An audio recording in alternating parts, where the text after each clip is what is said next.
வணக்கம். அன்பார்ந்த சுபிக்ஷா டிவி நேயர்களுக்கு உங்கள் ஜோதிடர் ஜெயமஸ் சந்திரமௌலியின் ஜோதிட பதிவு. இந்த பதிவு சிம்ம லக்ன அன்பர்களுக்கு 2025 மார்ச்சில் நடக்கக்கூடிய சனிப்பெயர்ச்சியை பற்றிய முன்னோட்டம். இப்ப நமக்கு லக்னத்துக்கு 7ஆம் வீட்டுல சனி இருக்காரு. 7ஆம் வீடு என்பது கண்டக சனின்னு நம்ம ஜென்ரலா சொல்லலாம். பட் இப்போ ராசி ரீதியாக பார்க்குற 7.5 சனி, அஷ்டம சனி, அர்த்தாஷ்டம சனி, இந்த பாயிண்ட்டுக்கெல்லாம் நான் வரல. இப்போ நான் லக்னத்தை நிலையாக இருக்கக்கூடிய லக்னத்தை வச்சு தான் பலனே சொல்கிறோம். எல்லா பலன்களும் லக்னத்திலிருந்தே நம்ம எடுக்கும் பொழுது கோச்சாரத்துக்கும் இதையே பயன்படுத்துங்க. அப்போ 8ஆம் இடத்துல சனி வர்றாருங்கிறது தப்பு தான். நம்ம லக்னத்துக்கு கெட்ட ஸ்தானம்ங்கிறது 4ஆம் இடம், 8ஆம் இடம், 12ஆம் இடம். அதாவது நம்மளது நெருப்பு ராசி, நீர் ராசியான 4ஆம் இடமான விருச்சிக ராசியும், 8ஆம் இடமான மீன ராசியும், 12ஆம் இடமான கடக ராசியும் நமக்கு பாதிப்பை தருபவதான். அந்த ஸ்தானத்துல சனியினுடைய நட்சத்திரங்களும் இருக்கு. விருச்சிகத்துல அனுஷமா இருக்குது, மீனத்துல உத்திரட்டாதியா இருக்கு, கடகத்துல பூசமா இருக்கு. இப்போ நமக்கு சனி 8ல் வர்றதுனால உடனே பாதிச்சிருமா அப்படின்னா, நம்ம ஜாதகத்துல நம்ம பிறந்த நேரத்துல இருந்து நமக்கு நடக்கக்கூடிய திசைகளை பார்க்குறோம் இல்லையா, அதுல சனியினுடைய திசை நடக்கிறவங்களுக்கும், சனியினுடைய புத்தி நடக்கிறவங்களுக்கும், சனியினுடைய அந்தரம் நடக்கிறவங்களுக்கும், சனியினுடைய சூட்சுமம் நடக்கிறவங்களுக்கும் அந்த குறிப்பிட்ட கால அளவுல மட்டும்தான் சனியினுடைய பங்களிப்பு இருக்கும். இதை நல்லா புரிஞ்சுக்கணும். 8ஆம் இடத்துல சனி வருது, 2.5 வருஷமும் நம்மளை பாடாப்படுத்திடும், அப்படி கிடையாது. ஆனால் சனி கொடுக்கக்கூடிய அழுத்தம் நமக்கு வலி அதிகமா இருக்கும். அது என்ன அப்படின்னா, நமக்கு 8ஆம் பாவ புள்ளிங்கிறத நம்ம லக்னத்துக்கு முதல்ல கண்டுபிடிக்கணும். இப்ப நம்ம லக்னம்ங்கிறது சிம்ம லக்னம் அப்படிங்கிறது நம்ம பிறந்த நேரத்தை குறிக்கிறது. அது 30 டிகிரி கால அளவு இருக்கு. இப்ப அதுல 9 பாதம் இருக்கு. மகம் 4 பாதம், பூரம் 4 பாதம், உத்திரம் 1 பாதம். இதுல நீங்க எந்த பாதத்துல வேணாலும் உங்களுக்கு லக்னம் அமையலாம். அப்ப மக நட்சத்திரத்துல 4ஆம் பாதத்துல உங்களுக்கு லக்னம் அமையுது அப்படின்னா, 8ஆம் இடமான மீனராசியில அந்த 4வது பாதம் எதுன்னு பார்த்தீங்கன்னா உத்திரட்டாதி 3வது பாதம். அந்த பாதத்துல இருந்து தான் 8ஆம் பாவமே உங்களுக்கு தொடங்குதுன்னு வச்சுக்கணும். அப்படி இல்லாம இப்ப மீனராசிக்குள்ள போன உடனே சனி நம்மளை பாதிச்சிடும். அப்ப இதை உங்க ஜனன ஜாதகத்தை வச்சு உங்க லக்ன புள்ளியை கண்டுபிடிச்சு வச்சுக்கோங்க. 9 பாதத்துல எதுல பிறந்திருக்கிறோம் நம்ம அப்படிங்கிறது தெரியணும். அதாவது தோராயமாவது இந்த பாதசாரம் கண்டுபிடிச்சு வச்சு பார்த்தோம்னா நமக்கு அந்த கால அளவு தோராயமாவது நமக்கு வழிகாட்டும். அதை விட்டுட்டு நம்ம இப்ப ராசியில நுழைஞ்ச உடனே வேலை செய்யுதுன்னு சொல்றது ரொம்ப ரொம்ப சரியாவே வராது. அதே போல உங்களுக்கு பகுப்பு முறையில் நம்ம அஸ்ட்ராலஜி, நம்ம பாஸ்கரா அஸ்ட்ராலஜி சிஸ்டத்தில் போட்டு கணிக்கும்போது, பகுப்பு முறைப்படி கணிக்கும்போது உங்களுக்கு இன்னும் டிகிரி சுத்தமாக 8ஆம் பாவ புள்ளி எதுன்னு கிடைக்கும். ஏன்னா 2 டிகிரி 3 டிகிரி முன்ன பின்ன இருக்கும். ஒவ்வொரு பாவமும் சம அளவில் வராது. அதனால 8ஆம் பாவத்தில் உங்களுக்கு எந்த டிகிரியில் அமைதுங்கிறது உங்கள் ஜனன ஜாதகத்தை இந்த சிஸ்டத்தில் கணிக்கும்போது தெரிஞ்சிடும். அந்த புள்ளியை சனி தொடும்போது தான் 8ல் தொடுறாருன்னு அர்த்தம். அந்த புள்ளி என்ன நட்சத்திரமா வருது, என்ன பாதமா வருதோ அந்த பாதம் வரைக்கும் தான் அது வேலை செய்யும். இப்ப உதாரணத்துக்கு நீங்க பூரம் 1ல் லக்னம் அமைஞ்சிருக்குன்னு வைங்க. அப்ப 5வது புள்ளி, அதே 5வது புள்ளி உத்திரட்டாதி 4ஆம் பாதம் மீனராசியில அந்த இடத்த சனி தொடும்போது அந்த 4ஆம் பாதத்தை கடக்கிற வரைக்கும் தான் இந்த 8ஆம் பாவமா வேலை செய்யும். 8ஆம் பாவ புள்ளியினுடைய அழுத்தம் அதிகமாக இருக்கும். அதை கடந்த பின்னால அது 8க்குள்ளதான் இருந்தாலும் அந்த புள்ளியை தாண்டினதுனால அதனுடைய எஃபெக்ட் பெருசா இருக்காது. அதே நேரத்துல நமக்கு சனி திசா புத்தி அந்தர சூட்சுமங்கள் நடந்தால் மட்டும்தான் இந்த பலனும் நடக்கும். அப்ப எல்லா கிரகமும் 9 கிரகமும் 12 பாவங்களும் 27 நட்சத்திரங்களும் பாவ தொடர்புகள் மூலம்தான் பலன் அளிக்குது. அதை விட்டுட்டு ஒரு கிரகம் பயிற்சியான உடனே நமக்கு எல்லா பிரச்சனைகளையும் அதனாலதான் நடக்குதுன்னு நினைச்சுக்கிறது நம்மளுடைய அறியாமை. நம்ம அப்படியே பழகிட்டோம். நம்ம அட்வான்ஸ்டு சிஸ்டத்துக்கு அப்டேட் ஆகணும்.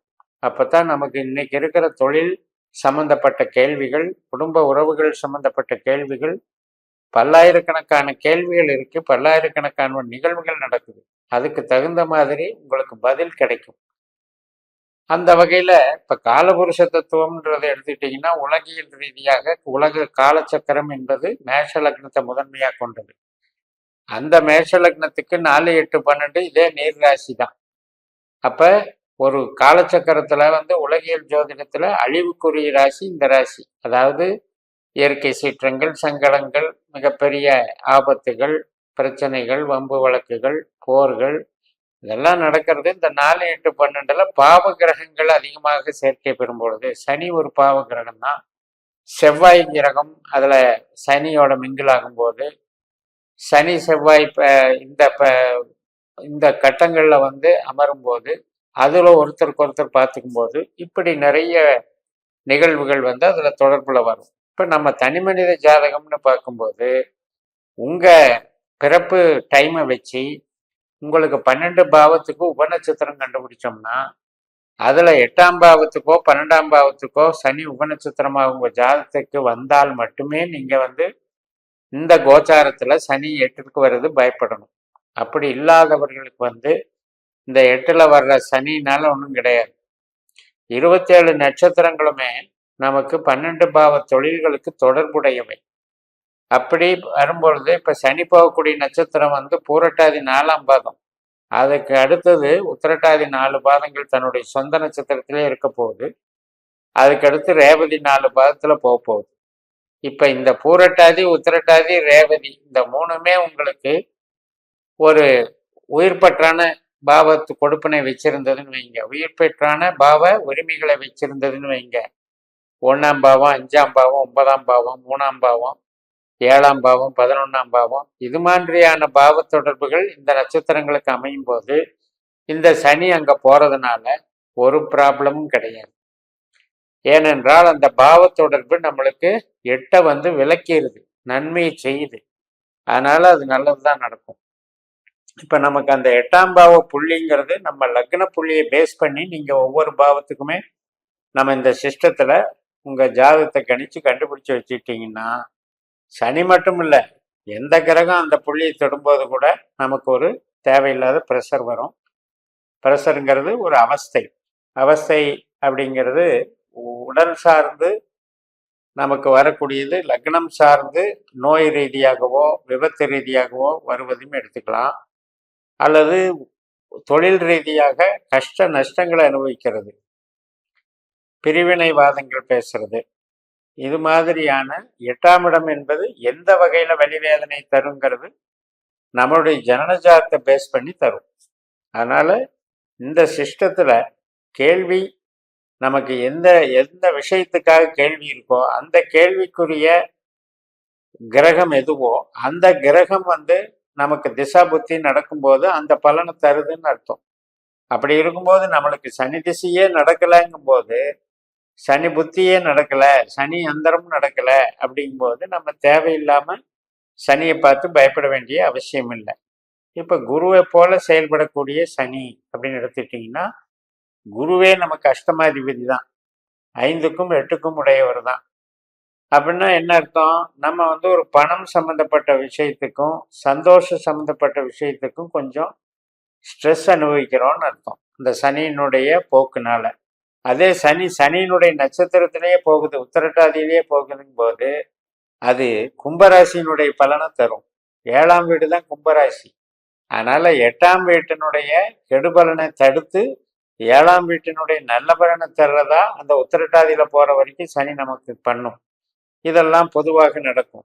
அதனால ரொம்ப டெப்தா நம்ம ஜனன ஜாதகத்தை கணிச்சு நம்ம டெப்தா டிகிரி சுத்தமாக ஆராய்ச்சி பண்ணி நம்மளுடைய ஆய்வுகள் ரீதியாக நம்ம ஒரு டேபிள் பண்ணிக்கணும். இந்தந்த கிரகம் நமக்கு படிப்பை தரும், இந்தந்த கிரகம் நமக்கு தொழிலை தரும், பணத்தை தரும், இந்தந்த கிரகம் தான் நமக்கு குடும்ப துணையை அமைச்சு வைக்கும், கஷ்ட நஷ்டங்களை கொடுக்கறது இந்தந்த கிரகம் தான் அப்படிங்கிறதுக்கு நம்ம ஜனன ஜாதகம் தான் நமக்கு அது ஒரு தீர்வு சொல்லும். அந்த தீர்வுகளை பேஸ் பண்ணி இந்த கோச்சாரத்துல திசா புத்தி அந்தரம் நடக்கும் பொழுது இந்த கோச்சாரத்தை பார்த்து அந்த நிகழ்வுகள் எல்லாம் நடக்குமாங்கிறதுக்கு நம்ம கேள்விகளுக்கு உண்டான பதில்களை அது வழங்கும் என்று இந்த முன்னோட்டத்தில் ஒரு சிறு குறிப்பாக இதை நீங்கள் குறிப்பெடுத்துக் கொள்ளுங்கள். தொடர்ந்து பயணிக்கலாம். இந்த சேனலை சப்ஸ்கிரைப் பண்ணி ஷேர் பண்ணுங்க. உங்க தனிப்பட்ட ஜாதக பலாபலன்களை என்னுடைய வாட்ஸ்அப் நம்பர்ல தொடர்பு கொண்டு பலன் பெறுங்கள். உங்களிடமிருந்து விடைபெறுகிறேன். உங்கள் JMS. நன்றி, வணக்கம்.